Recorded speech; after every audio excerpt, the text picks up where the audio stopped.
Il faut lui dire la vérité que quand quelqu'un est en Christ, il est une nouvelle personne. Donc il doit apprendre à marcher selon le caractère de Dieu. C'est comme un enfant qu'on envoie au CP1. Quand il quitte à l'école, c'est ce qu'on l'a appris là-bas là, qu'il commence à marcher maintenant avec. Tu vas voir, il va commencer à dire A, il va commencer à dire I, ce qu'il n'avait pas l'habitude de dire à la maison. Voilà, donc quand on est en Christ, on est une nouvelle créature, on est une nouvelle personne. Quand je disais, il faut l'apprendre à prier. Jésus a appris à prier ses disciples. Il faut l'apprendre à prier. Amen. Amen. Le quatrième point, il faut l'apprendre à aimer Dieu. Aimer Dieu, c'est aimer sa parole. Aimer Dieu aussi, c'est de se donner du temps pour aller servir Dieu. Parce qu'il y a des chrétiens, quand on parle des travaux de l'église, ils ne sont pas là. Le pasteur seul, les responsables seuls. Quand on parle de jeunes, ils ne sont pas là. C'est quand il y a la fête qu'ils viennent. Il faut l'apprendre à aimer Dieu. Quand on aime Dieu, dès le premier jour même, on ne se sent même pas étranger dans la maison de Dieu. On ne se sent pas étranger. On est motivé pour participer à l'évolution de l'œuvre de Dieu. Donc il faut l'apprendre à aimer Dieu. Il faut l'apprendre à gêner, à prier pour autrui. C'est tout ça là, aimer Dieu. Il faut l'apprendre, il faut apprendre le nouveau chrétien à aimer Dieu. Parce que quand il aime Dieu, quand il a commencé à aimer Dieu, il grandit. Mais quand il est déjà grand dans le Seigneur, quand on le responsabilise, il aime le travail qu'on lui donne. Mais quand il n'a pas été éduqué de cette manière, que c'est dimanche seulement qu'il va venir à l'église, quand il est travail, on ne l'appelle pas, on ne le confie pas des tâches, c'est compliqué. Même quand il est responsable en ce moment-là, c'est difficile même de travailler. Parfois, il est le responsable. Quand le pasteur a besoin de lui, il n'a jamais le temps. C'est la manière dont il a été éduqué. Donc il faut l'apprendre à aimer Dieu, à aimer les choses de Dieu, à être tout le temps prêt pour ce qui concerne l'œuvre du Seigneur. D'accord, apôtre André, vous êtes vraiment dans la révélation parce que ce genre de thèmes-là sont déjà structurés. On doit parler dans chaque semaine de différents thèmes. D'où comment lire la Bible, tout ça. Ce sont des thèmes qu'on va évoquer. Aimer Dieu. Maintenant, madame, comment quels conseils vous pouvez donner à une nouvelle âme qui vient d'arriver dans un ministère, une église? Ce que je peux dire, c'est que quand on vient, on ne se dit pas que bon, je vais faire un peu. Un pied dehors, un pied dedans là. Voilà, c'est dehors. Donc, il faut vraiment suivre le Seigneur. Il faut vraiment aimer Dieu. Et aimer Dieu, c'est pas seulement dans la bouche. Bon, j'aime Dieu, et puis tu es couché. Ou tu es couché à la maison. Il faut participer, il faut t'appliquer dans ce que l'église, de l'activité dans l'église. Voilà, il faut vraiment s'investir dedans pour pouvoir toucher le cœur de Dieu. Le cœur de Dieu pour dire que voilà le gars là, il m'aime vraiment parce qu'il vient faire les trucs du ministère. Non, mais les gens se disent aussi simplement je viens, je donne ma dîme et puis c'est fini. Est-ce que Dieu va regarder ça? Est-ce que c'est Non, Dieu a besoin de notre cœur. Oui. C'est pas de notre. C'est le cœur qui fait parler. C'est vrai, tu donnes l'argent. Mais comment tu donnes l'argent? Est-ce que c'est dans l'humilité ou dans l'orgueil? Parce que j'ai l'argent, mais où tu enlèves même ton argent et puis tu viens donner? Parce que quand quelqu'un instruit selon Dieu, que tout ce qu'il fait, il le fait avec amour. Tout ce que nous devons faire, nous devons le faire selon la volonté de Dieu. Selon la volonté de Dieu. Donc il est important, même si tu as l'argent, quel que soit ton rang dans la société, il est important de t'humilier devant la face de ton Dieu. Il faut être un vrai serviteur. Il faut être humble, oui. Il faut être humble. Il faut être humble. Il faut participer comme tout le monde. Même si tu veux sois un président, du fait que tu es converti à Jésus, tu es son fils. Agis comme les autres enfants de Dieu. C'est très important. Ok. Donc, je disais, de l'apprendre à aimer Dieu. Et c'est ce que nous venons tout à l'heure d'expliquer, comment il doit aimer Dieu. Il doit être tout le temps là. À travers quand il y a des programmes à l'église, il doit être là. Même si c'est des moments de jeûne, que c'est pour l'église, il doit être là. Il doit participer à tout ce qui concerne, tout programme de l'église, il doit être ponctuel. Donc c'est très important. Le cinquième point, il faut l'apprendre à vivre une vie de sainteté. C'est très important. Et c'est un élément à ne pas jouer avec. Le chrétien là, tu dois l'amener à vivre une vie de sainteté. La Bible dit en Romains 6, le verset 22, il dit maintenant, étant affranchis du péché et devenus esclaves de Dieu, vous avez pour fruit la sainteté et pour fin la vie éternelle. Amen. Il dit que nous sommes affranchis du péché, nous sommes devenus maintenant esclaves de Christ. Nous devons vivre, notre fruit doit être la sainteté. Nous devons produire des fruits de sainteté. Donc le chrétien doit vivre une vie de sainteté, une vie de sanctification. C'est pourquoi je disais, il faut lui dire la vérité. Il faut lui dire la vérité. Que si quelqu'un est en Christ, il est une nouvelle personne. Donc quand on est une nouvelle personne, je disais à quelqu'un un jour, quand tu es jeune, fille, jeune gens, que tu donnes ta vie à Jésus, la première personne à témoigner, c'est ta copine, c'est ton copain. Oui. Parce que c'est lui, avec lui, tu passes assez de temps. C'est lui qui te connaît mieux. S'il a dit que telle soeur, elle est chrétienne, si elle te dit que mon frère là, il est devenu chrétien, c'est clair. Parce qu'elle te connaît. Elle sait où tu es quitté. Elle voit que là où vous croisez d'habitude, c'est plus là. Tu ne viens plus là. Ta vie a changé. Mais si ta copine dit, oh, toi, les gens vont à l'église, c'est pourquoi tu vas à l'église, il y a un problème. Ça veut dire que tu n'as pas encore abandonné. Donc, c'est très important. Le chrétien doit vivre une vie de sanctification. Une vie de sanctification. C'est très, très important. Si le chrétien ne vit pas une vie de sainteté, c'est compliqué. C'est pas une vie chrétienne. On doit même voir, on doit se poser la question sur ta repentance. Ça veut dire que ta repentance n'a pas été concrète, elle n'a pas été vraie. Douteuse. Voilà, c'est douteuse. Merci beaucoup. On va calmer. Franchement, merci beaucoup.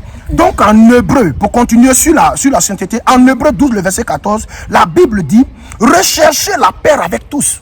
Recherchez la paix avec tous et la sanctification sans laquelle personne ne verra Dieu. Amen. Vous comprenez? C'est vrai que nous avons la vie éternelle par la grâce, par le moyen de la foi. Mais la Bible dit, cherchez la paix avec tout le monde et la sanctification sans laquelle personne ne verra Dieu. Si tu ne vis pas une vie de sanctification, tu ne peux pas voir Dieu. Tu peux passer des années dans la maison de Dieu. Tu peux être même serviteur de Dieu. Si tu ne vis pas une vie de sanctification, tu ne verras pas Dieu. Ça veut dire que tu ne peux pas aller dans son royaume. C'est la Bible qui déclare ça. Ça. Donc, en tant que serviteur de Dieu, servant de Dieu, nouveau chrétien, nous devons vivre une vie de sanctification. C'est très, très, très important. Donc, pour maintenant tirer ma conclusion, il faut dire que en Matthieu 3, le verset 7, Matthieu 3, verset 7, Jean-Baptiste disait, produisez des fruits dignes de la repentance. Oui. Amen. Des fruits dignes de la repentance. C'est très important. Frère, c'est très important. On nous connaît dans le monde. On connaît nos façons de nous habiller. Nos façons de réagir. Nos façons, quand on est dans le monde, nos façons de nous comporter. C'est pourquoi parfois, les gens du monde là, ils disent que eux aussi sont chrétiens. Parce que quand ils voient notre habillement, tu es chrétien. Tu es chrétien. Et puis tu t'habilles, tu ne peux même pas t'abaisser pour ramasser quelque chose. Tu portes les tailles basses. Quand tu t'abaisses, tout le dessous est dehors. C'est compliqué. C'est compliqué. Parfois, les gens ont tendance à dire, non, Dieu ne regarde pas l'apparence, il regarde le cœur. Mais c'est ce qui est dans le cœur qui sort. C'est ce qui est dans le cœur qui sort. Je suis avec une amie dans le passé et je sais que celle-là, elle me veut. C'est elle qui m'invite dans un restaurant, je m'en vais. Et je sais que c'est à cause de moi qu'elle fait ça. Je le sais. Je suis conscient, puis je m'en vais quand même. Non, c'est compliqué. C'est compliqué. Je pense à quoi? Je pense à quoi? Je sais qu'elle et moi, on s'est séparés. C'est moi, je la visite à 21h. Oh, il y avait des relations avant que je ne vienne. C'est ce qu'on a en nous qui sort. On ne va jamais voir un manguier produire du citron. C'est pas possible. C'est pas possible. Le comportement, le caractère que tu as en toi là, c'est ça que tu fais sortir par ton comportement, par ton habillement, par ta manière de parler. Toi, le chrétien, c'est toi tout le temps. Quand tu te mets en colère avec quelqu'un même là, il faut 2 semaines, 3 semaines pour que vraiment, parfois même tu te sens à l'aise de garder rancune avec quelqu'un. C'est compliqué. Ils sont rancuniers, c'est pas bon. Avec c'est compliqué. Il faut abandonner tous ces trucs-là. Notre habillement doit changer parce que nous devons produire des fruits dignes de la repentance. Nous devons produire des fruits dignes. Les fruits dignes. Les fruits, c'est le caractère, c'est le comportement. C'est ce que nous faisons sortir de nous. C'est ça, le fruit de la repentance. Donc je voudrais exhorter tous à vraiment porter des fruits dignes. Si tu es chrétien, que ton habillement n'a pas encore changé, on va douter de ta repentance. Ça, c'est vrai. On doit douter. Quand tu cours tes habits, c'est toi, tu aimes exposer tes parties vraiment intimes. C'est pas normal. C'est pas normal. La Bible dit de produire des fruits dignes de la repentance. Donc, c'est très important pour nous de vraiment ne pas nous conformer au siècle présent, comme la Bible a dit. Ne vous conformez pas au siècle présent. Vous comprenez? En quelque sorte, il faut tuer la chair. Il faut tuer la chair, il faut tuer ses affections. Il faut tuer la mode, comme on peut le dire. Non, ça là c'est sorti à la mode, il faut forcément. Et toi-même, tu sais que quand tu portes là, c'est pas bien avec toi. Quand tu portes, les gens te regardent, celle-là n'est pas chrétienne. Ça dit déjà que c'est pas joli à voir. Voilà, un chrétien ne doit pas s'habiller et puis personne ne peut te fixer 2 fois. Tu le gênes déjà, c'est compliqué. Ça veut dire que ta repentance, là, on doit revoir. C'est pas sincère. Parce que les fruits que tu produis ne sont pas dignes de la repentance. Donc voilà un peu, en un mot, comment nous devons conduire le nouveau chrétien. Sans toutefois oublier qu'il doit marcher dans la sanctification, surtout la sanctification.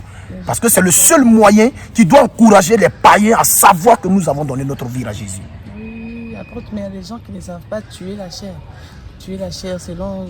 la chair, les fruits de la chair sont manifestes. Oui. Comme Galatiens 17 le dit. À partir du 17, il y a trop de choses d'impudicité. C'est ça. Si tu ne tues pas ça, là, tu ne peux pas avoir Tu ne peux pas. C'est que tu n'es pas repenti. Parce que c'est dans ça que tu quittes. C'est pourquoi on parle de la repentance. Oui. C'est dedans que tu quittes. Donc quand tu viens à Jésus, tu essaies maintenant de faire le CPN de Jésus. Tu abandonnes tout. Voilà, tu abandonnes tout. Donc c'est pourquoi je disais, on doit lui dire que ce sont ces choses-là que tu tues. Ça mène en enfer. Quand il sait, puis il quitte là-bas, il n'a plus envie de reprendre. Il sait ce que c'est. Il sait ce que c'est. Donc voilà un peu. Je voudrais encourager tout le monde que tu sois dans la maison de Dieu. Tous ceux et celles qui sont dans la maison de Dieu, la famille chrétienne d'abord, que nous devons revérifier notre vie de repentance. Si c'est au fait de tenue que nous sommes liés, qui n'a pas encore changé, ce ne sont pas de bons fruits. Parce que si c'est les mêmes menus qu'on porte dehors, si c'est la même façon de s'habiller, les jeunes qui s'habillent et puis le dessous est dehors, si c'est la même manière que nous devons marcher, personne ne doit savoir qu'il y a eu un changement. Personne ne doit savoir qu'il y a eu un changement. Donc nous devons changer ces choses, nous devons nous consacrer à l'œuvre de Dieu, nous devons nous habiller correctement afin de plaire au Seigneur, afin de produire des fruits dignes. Nous ne devons pas nous laisser emporter par les affections de la chair, la colère, la jalousie, la haine, tout ça là nous devons abandonner et nous devons laisser le Saint-Esprit nous conduire. Maintenant, si tu ne connais pas le Seigneur, que tu n'as pas encore donné la vie à Jésus, c'est vrai, on avait traité la repentance, mais c'est ce qui continue. Oui. Jésus te tend la main, il veut que tu viennes à lui. Il est capable de pardonner tes péchés, quelle que soit la gravité des péchés que tu as commis.